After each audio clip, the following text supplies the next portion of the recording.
Suka, okay. Bakoma na batonti baba. Beparubu, bepavava. Abaparira kusonzi anataisireva.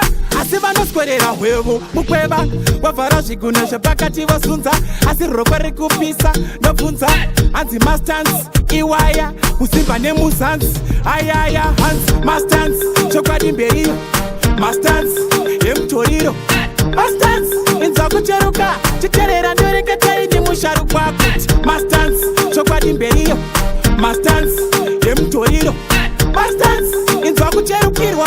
Sununguka iwe surukirwa. Unonsa boti, chisuva kwa mana vekuka makafala.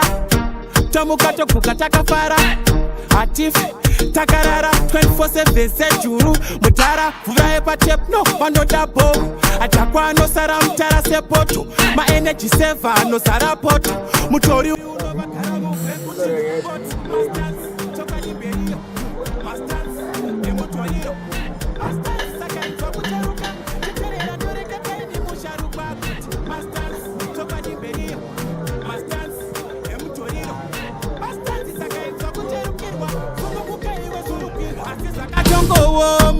Woma, zvakatongo benda, zvakatongo cheruka, zvakacheyama, nzvimbo yauri nhasi chene, unonza voti, hanzi, unonaka.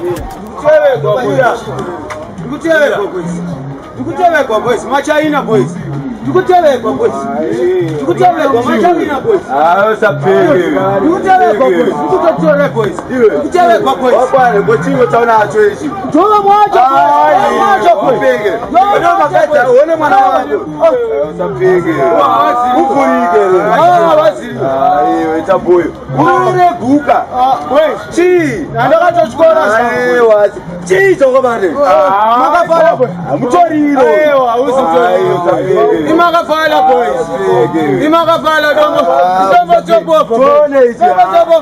Iwe. Imakafala. Usapinge. Ukuterwa nani baba? Une machaina boys. Ukutera. Machaina. Machaina. Boys. Garagaremaza.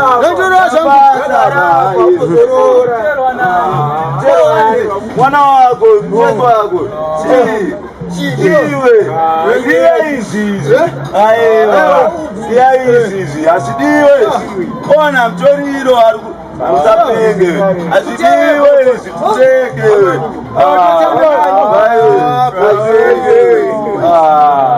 Usapinge.